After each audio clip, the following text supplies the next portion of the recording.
नमस्कार दोस्तों, आप क्राइम तक देख रहे हैं। बात करते हैं सोनम केस की। हमारे साथ आज सुप्रतिम बनर्जी जी आए हैं इस मुद्दे पर बात करने के लिए। 8वीं गिरफ्तारी। अब इस मामले में तोमर नाम का एक शख्स गिरफ्तार, जो कि फ्लैट का ऑनर था जहां पर सोनम। बिल्कुल, देखिए एक बैग को लेकर बड़ा रहस्य था, आपको पता है, काले रंग का बैग जिसमें बताया गया कि 5 लाख रुपए भी थे और साथ में एक देसी पिस्टल भी था और ये सारी चीज़ें सोनम कैरी कर रही थी। इस तरह का खुलासा तफ्तीश में हुआ और इंदौर पुलिस ने अपनी तफ्तीश में ये बातें पता की। जब तफ्तीश आगे बढ़ी तो ये भी पता चला कि शिलोम जेम्स नाम का एक आदमी है जिसने वो बैग छुपा दिया था और वो लगातार पुलिस से भागता फिर रहा था। शिलोम जेम्स का भी पता इसलिए चला क्योंकि जब पुलिस इस बैग का पता लगाते हुए विकास चौहान से जब पुलिस विशाल चौहान। विशाल चौहान से जब पुलिस ने पूछताछ की तो विशाल चौहान ने कहा कि मैंने ऑनलाइन एक ऑटो बुक कराया था और उस ऑटो में मैं बैग लेकर गया था, जो बैग मैंने सोनम को डिलीवर किया था और उस बैग में बिलोंगिंग के तौर पर ये सारी चीज़ें थी। तो जब पुलिस को ये पता चला तो पुलिस ने फिर उस ऑटो वाले को लोकेट किया। देखिए कितनी बारीकी से और गहराई से इंदौर पुलिस ने भी तफ्तीश की। ऑटो वाले को लोकेट किया और ऑटो वाले से लोकेट करके पूछताछ की। जब पूछताछ की तो ऑटो वाले ने एक पर्टिकुलर लोकेलिटी के बारे में बताया और कहा कि वहाँ पर मैं वो बैग डिलीवर करने के लिए गया देवास था। जिले में वो फ्लैट। बिल्कुल, और बोला था कि वहाँ मैं वो बैग डिलीवर करने के लिए गया था। नहीं, लेकिन ये इंदौर का ही लोकेशन था मेरे ख्याल से। तो उसके बाद उस लोकेशन पर जब पुलिस पहुँची, तो वहाँ कोई बंदा तो नहीं मिला, अलबत्ता सीसीटीवी फुटेज एक फ्लैट से ज़रूर पुलिस को मिला, जिस सीसीटीवी फुटेज में शिलोम जेम्स नाम का ये आदमी जो है, उस बैग को लेकर एक कार में जाता हुआ दिखा। अब शिलोम जो है वो पुलिस के रडार पर आ चुका था। पुलिस ने शिलोम को पहले पकड़ा और फिर उसकी निशानदेही पर उस फ्लैट के ओनर को, जिसका आप ज़िक्र कर रहे हैं तोमर, उसको पकड़ा। और अब चिराग, जैसा कि हम सब जानते हैं, अब ये पता चला है कि उस बैग को इन लोगों ने डिस्ट्रॉय कर दिया। लेकिन उस बैग के जो बिलॉन्गिंग्स हैं वो कहाँ पर हैं? डिस्ट्रॉय अगर किया तो उसके पीछे इरादा क्या था? क्या सोनम ने ही डिस्ट्रॉय करने के लिए या सबूत मिटाने के लिए इनको बोला था? अगर तो ये भी उस साजिश में शामिल हैं, कत्ल बेशक उसमें शामिल न रहें लेकिन सबूत मिटाने में भी शामिल हैं, तो भी इन पर आपराधिक मुकदमा बनेगा और कड़ी सज़ा होगी। लेकिन सवाल ये उठता है ना बनर्जी साहब, कि कोई आदमी क्यों शामिल हो जाएगा जिसका दूर दूर तक कोई लेना देना नहीं। ये हो सकता है कि लालच में आके इन्होंने कुछ कैश देखा, गोल्ड देखा, तो शायद इनकी नीयत खराब हो। बिल्कुल, देखिए कोई भी इंटेंशन हो सकता है, ये हम नहीं जानते जब तक पूछताछ गहनता से नहीं होगी और जब तक ये दोनों कबूलेंगे नहीं सारी बातें, तब तक ये बात पूरी तरह साफ नहीं हो पाएगी। हो सकता है कि कोई लालच दिया गया हो, जैसा आप ज़िक्र कर रहे हैं, हो सकता है कि कोई बहुत प्रभावित हो गया हो। अब आप देखिए ना, ये जो कत्ल जैसा संगीन जुर्म, जिन 3 कातिलों ने राजा रघुवंशी की हत्या की, उन्होंने 1 पैसा नहीं लिया। ऐसी भी क्या दोस्ती कि आप किसी की हत्या करने के लिए हज़ारों किलोमीटर का सफ़र तय करके चले जा रहे हो, ये जानते हुए कि अगर कत्ल करेंगे, पकड़े जाएँगे, तो हमें जो है ताउम्र सलाखों के पीछे रहना पड़ेगा, हो सकता है फांसी भी हो जाए। तो कई बार लोग बेवजह भी बहुत सारे काम करते हैं, जिसके पीछे कोई लॉजिक या रीज़न समझ में नहीं आता। और हो सकता है कि इस मामले में भी ये जो दोनों लोग हैं, शिलोम जेम्स और तोमर, इनकी क्या भूमिका थी, इनका इंटेंशन क्या था, क्यों इन्होंने सबूत मिटाने में सोनम की और बाकी गैंग की मदद की, ये सारी बातें अभी पुलिस को पता लगानी है। एक अहम बात आपने बोली इस पूरे मसले पर, कि बिना किसी मोटिव के या एक कहें कि कोई लालच के ये तीनों तैयार हो गए थे। सोनम पर याद तो जेल पहुंच गई है, राजू भी जेल पहुंच गया है, तीनों आरोपी भी जेल पहुंच गए हैं। टोटल 8 गिरफ्तारियां इसमें हो गई है। अमूमन जो क्रिमिनल साइकोलॉजी, आपने कई साइकोलॉजिस्ट से बात की होगी। एक लड़की जो कि शायद एक राज नाम के लड़के से इतना प्यार करने लगी कि वो सब भूल गई। उसको लगा कि इसके साथ रहना है।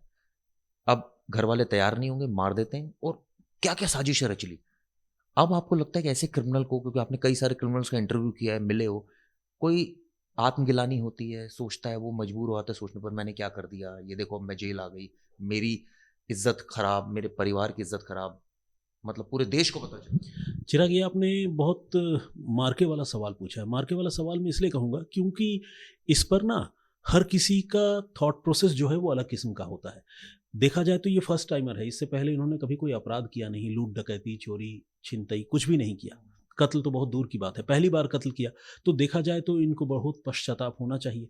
लेकिन जिस तरह का इनका बॉडी लैंग्वेज है और जिस तरह से कत्ल की इन्होंने साजिश रची, जिस तरह से एक कत्ल करने से पहले इन्होंने 2-2, 3-3 बार प्लान किए, यहाँ तक कि राजा रघुवंशी को भी मेरे ख्याल से मारने के लिए इन्होंने 3 बार कोशिश की थी, गुवाहाटी में कोशिश की थी और अलग-अलग जगहों पर कोशिश की थी, पिस्टल लेकर घूम रही थी। इससे ये लगता है कि इनमें कोई रिमॉर्स या कोई अफ़सोस वाली बात दूर-दूर तक नहीं है। बेशक ये फर्स्ट टाइमर हैं, लेकिन जो इनकी मोडस ऑपरेंडी है, घटना को अंजाम देने का इनका जो तरीका है, वो क्राइम ऑफ पैशन नहीं है। क्राइम ऑफ पैशन मतलब गुस्से में आकर कोई अपराध कर देना, कोई गुस्से वाली बात भी नहीं थी। तो ये बड़े कोल्ड ब्लडेड किस्म के मर्डरर हैं, जैसा कि अब तक सबूत सामने आए हैं। पुलिस के इन्वेस्टिगेशन के हवाले से मैं कह रहा हूँ, अभी तक दोषी नहीं पाया गया अलबत्ता, लेकिन पुलिस के इन्वेस्टिगेशन के हिसाब से ये कोल्ड ब्लडेड मर्डरर है। और ऐसे मर्डर में कोई रिमॉर्स जैसी कोई चीज़ या कोई पश्चाताप जैसी चीज़ होती होगी, इस बात की संभावना या गुंजाइश बहुत कम है। आपने बोला फर्स्ट टाइमर है, फर्स्ट टाइमर तो और डर जाता है, जेल कभी देखा नहीं होता, जेल में जाएगा तो एकदम दुनिया अलग हो जाती है। देखिए चिराग, मैं फिर से अपने पुराने वाले जवाब की बात करूंगा। हर केस स्टडी अलग है, हर फर्स्ट टाइमर का रिएक्शन अलग है। हम और आप तो फर्स्ट टाइमर होकर भी ये काम नहीं कर पाएंगे। मतलब अभी तक हमने कभी मतलब ख्वाबों में भी सोचा नहीं है। मतलब मैं सारे लोगों के लिए कह रहा हूँ, ऐसा नहीं कि हम दोनों के लिए। हम लोग कभी नहीं कर सकते, हम मतलब फर्स्ट टाइमर भी नहीं हो सकते। तो लेकिन कई लोग फर्स्ट टाइम में ही हद से आगे निकल जाते हैं। तो मैं वही कह रहा हूँ कि इनका थॉट प्रोसेस हर आदमी का अलग अलग होता है, और इन लोगों ने जिस तरह से घटना को अंजाम दिया, उसे देखकर लगता है कि इनमें कोई ग्लानि या पश्चाताप जैसी बात नहीं है। आप सोचिए ना चिराग, क्या हम और आप अपने ख्वाहिशों के लिए या मकसद के लिए किसी बेगुनाह आदमी की हत्या कर सकते हैं? अगर उसे राज से अगर प्यार था, तो डरते इतना है कानून मैं से, वही कह रहा हूँ, कानून से भी डरते हैं। इज्जत का ख्याल है, परिवार की इज्जत का ख्याल है। हमें पता लगा कि मान लीजिए कर लेंगे तो नौकरी चली जाएगी, पूरा सब बर्बाद हो मैं कह जाएगा। रहा हूँ चिराग, सब छोड़ दीजिए। क्या अपराध को सो पाओगे? अगर आपको कानून का डर ना हो और आपको ये गारंटी हो कि ये कत्ल करोगे तो नहीं पता चलना किसी को, हालांकि ऐसा होता नहीं है, तो भी क्या आप कत्ल करके सो पाओगे रात को? किसी आदमी को नहीं सो पाएंगे। तो मैं वही कह रहा हूँ, ये वो लोग हैं जो कत्ल करने से पहले सोचते तक नहीं, और अगर सोचते हैं तो उसको जस्टिफाई भी कर लेते हैं। तो मेरा ये कहना है और कि बेशर्म भी। बेशर्म भी है। अगर आपने कत्ल किया, वो बात मतलब कैसे कर लिया यार? मतलब मुझे ये नहीं समझ में आता कि आप अपनी खुशियों के लिए किसी की जान कैसे ले सकते हैं, वो भी किसी बेगुनाह आदमी की, और एक ऐसे आदमी की जो आप पर हद से ज्यादा भरोसा कर रहा हो। आप उसको बोल रहे हैं हनीमून चलो, तो अपने मम्मी पापा को राजी कर ले रहा है अचानक जाने के लिए। कह रही हैं कि गोल्ड का चेन लेकर चलो, तो बोल रही है कि अच्छा, वो सोनम कह रही है मम्मी मैं गोल्ड का चेन लेकर जाऊंगा, वो लेकर चला जा रहा है। एक आदमी जो आप पर खुद से ज्यादा भरोसा कर रहा है, और आप आगे आगे चल रही हैं, वो पीछे पीछे आपके चला आ रहा है वादियों में, इस उम्मीद से कि हम अच्छा टाइम गुजारेंगे, घूमेंगे फिरेंगे, और वहां ले जाकर आप उसका कत्ल कर देते हैं। मतलब इंसानियत तो मुझे लगता है इन लोगों ने नाम ही नहीं सुना होगा, किस चिड़िया का नाम है। मतलब ऐसे तो, मतलब देखिए, ऐसे तो कुदरत की बनाई हुई सारी चीज़ों में, जिंदा चीज़ों में, जिंदा चीज़ों में जो इंसान है ना, वो सबसे सुप्रीम है। तो इंसान जानवरों को भी मारता है, खाता है, बहुत सारी चीज़ें हैं, लेकिन इस तरह से कोई जानवर को भी नहीं मारता, इस धोखे से नहीं मारता जानवर को, मेरा ये कहना। चिराग, हाँ। इसमें अगर कहीं ना कहीं मेंटल डिसऑर्डर तो नजर आ ही रहा है, तभी इन्होंने हरकत करी। एक लड़का जिससे बेहद प्यार करती है, क्या घर में इसको ये कहा जाए कि कभी इतना प्यार नहीं मिला, घर वालों ने नहीं किया सोनम को, कि एक लड़के जैसे कई हम देखते हैं ना, एक लड़का मेरी सारी जिंदगी है, उसके लिए आप कुछ भी करने के लिए तैयार हैं, या वो आपके लिए कुछ भी करने के लिए तैयार है? क्या ये ऐसे लोग होते हैं जिनको घर से प्यार कम मिलता है, नेग्लेक्टेड होते हैं बहुत ज़्यादा, या इनको इनकी उम्मीदें कुछ अलग होती हैं? नहीं चिराग, मैं ऐसा नहीं मानता। देखिए क्या है, हर प्यार का स्वरूप अलग अलग है। आपको मम्मी पापा से जो प्यार मिलता है, वो आपको अपने गर्लफ्रेंड बॉयफ्रेंड से वो प्यार नहीं मिलता, या भाई से जो प्यार मिलता है, छोड़िए गर्लफ्रेंड बॉयफ्रेंड और मम्मी पापा, छोटे भाई से आपका जिस तरह का रिलेशन होता है, बड़े भाई से दूसरे तरह का रिलेशन होता है। तो हर प्यार की एक अलग खूबसूरती है। तो मैं ये नहीं कहूँगा कि घर से प्यार नहीं मिला तो उस प्यार और उस खालीपन की तलाश में ये इतना डिस्परेट हो गए कि एक दूसरे से मिले और मरने मारने की बात करने लगे। बेसिकली ये मुझे लगता है कि मोरालिटी या नैतिकता के बारे में या तो इन्होंने सुना नहीं, और अगर सुना भी हो तो इन्होंने अपनी ज़िंदगी में उसको कोई वैल्यू नहीं दी। ये ऐसी सोच है जो किसी की लाश पर पैर रखकर भी जो है अपने अपने सपनों की दुनिया सजा सकते हैं, ये वो लोग हैं। और मैं देखिए, अभी बेशक हम सोनम और राज कुशवाहा की बात कर रहे हैं, लेकिन ऐसे मामले पहले भी हो चुके हैं। लोग डेथ फेक करते हैं, प्रेमी प्रेमिका भाग जाते हैं, किसी बेगुनाह आदमी को मारकर उसकी लाश को इस तरह से जला देते हैं कि बंदे का पता ही नहीं चलता कि वो कौन है, कोशिश करते हैं कि पहचान छुपा दे। इस मामले में भी इन्होंने ये साजिश रची थी, अलबत्ता वो कामयाब नहीं हो पाई। तो इससे पता चलता है ना कि इनको जो है, इनके लिए किसी की जान लेना और अपनी खुशियों की खातिर किसी की जान लेना, उसका कोई वैल्यू ही नहीं था। मतलब वो समझ ही नहीं रहे थे कि क्या कर रहे हैं। तो आपका कहना है कि इनको ये भी नहीं पता था कि पकड़े जा सकते हैं?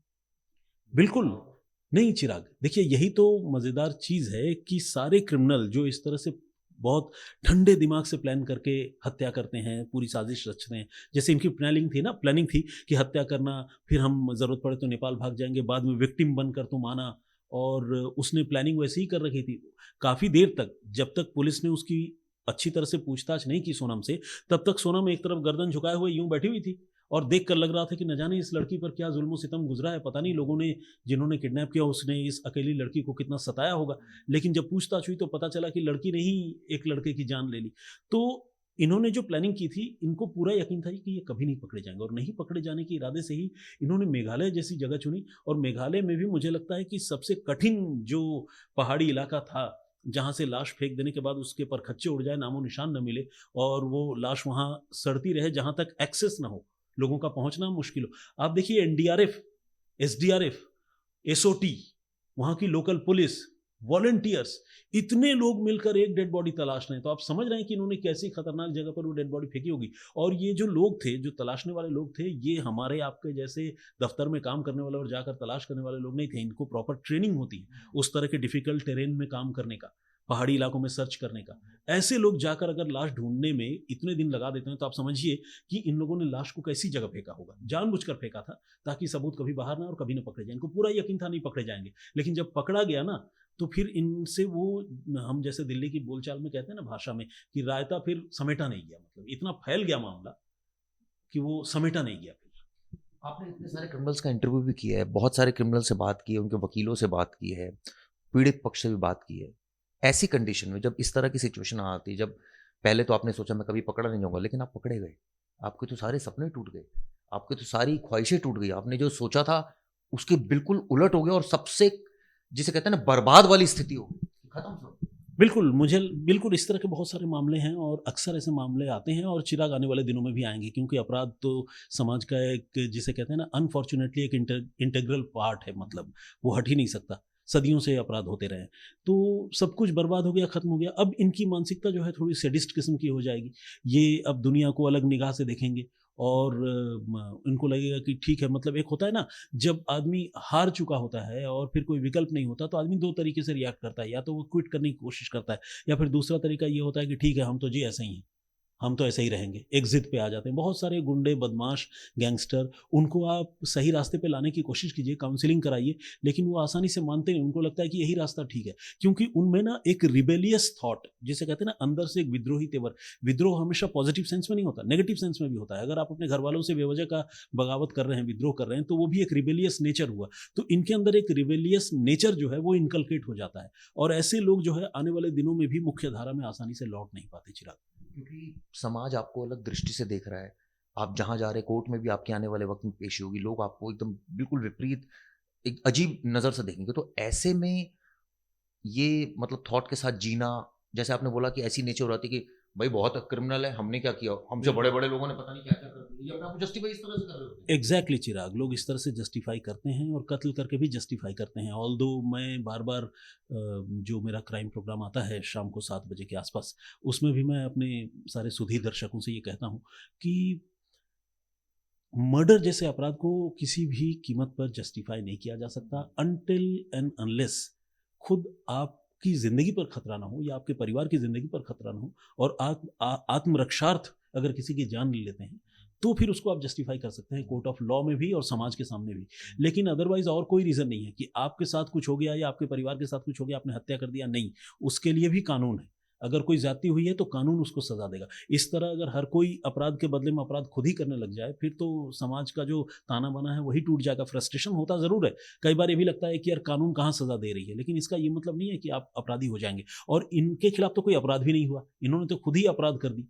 एक चीज़ और मैं आपसे जानना चाहूँगा, जब आरोपी इस तरह का जेल में होता है, जैसे चलिए एक बार को फ़र्ज़ कीजिए ये मान लें कि इनको गिल्ट होता है कि हमने गलत कर दिया व्हाटएवर, तो ऐसे में जो भी पनिशमेंट आने वाले वक़्त में इनको होगी, चाहे लाइफ़ इम्प्रिज़नमेंट या डेथ होगी, तो क्या तब तक जो माइंडसेट होता है बंदे का, वो किस तरह का होता है? प्लस वो जो क्या जो जेल की सलाखों के पीछे रहते हैं, क्या उससे वाक़ई गुंजाइश होती है सुधरने की अपनी गलती मान ली, ओके, मैं सुधरने के लिए तैयार हूँ। जैसे कई लाइफ़र होते हैं, लाइफ़ इम्प्रिज़नमेंट के वो होते हैं कैदी, और वो सुधर भी जाते हैं, जेल के अंदर अच्छे काम कर रहे नहीं, नहीं, मैं ऐसे लोगों को जानता हूँ चिराग। हैं। मैं ऐसे लोगों को जानता हूँ जो कत्ल के मामले में सज़ा याफ़्ता हैं, और वो सुधर गए। उनको म छोड़ दिया गया, उनकी सज़ा पूरी हो गई और वो आज की तारीख में समाज में बहुत अच्छा कंट्रीब्यूट कर रहे हैं, सोशल वर्क कर रहे हैं, एनजीओ चला रहे हैं। इस तरह के लोगों को भी मैं जानता हूँ। तो ऐसा नहीं कि कोई नहीं सुधरता जेल जाने वाला, लेकिन अक्सर ज़्यादातर मामलों में ये देखा गया है कि जैसे ये केस है मान लीजिए, लोगों के बीच में अपने उस मिसडीड को जस्टिफाई करने की एक सनक पैदा हो जाती है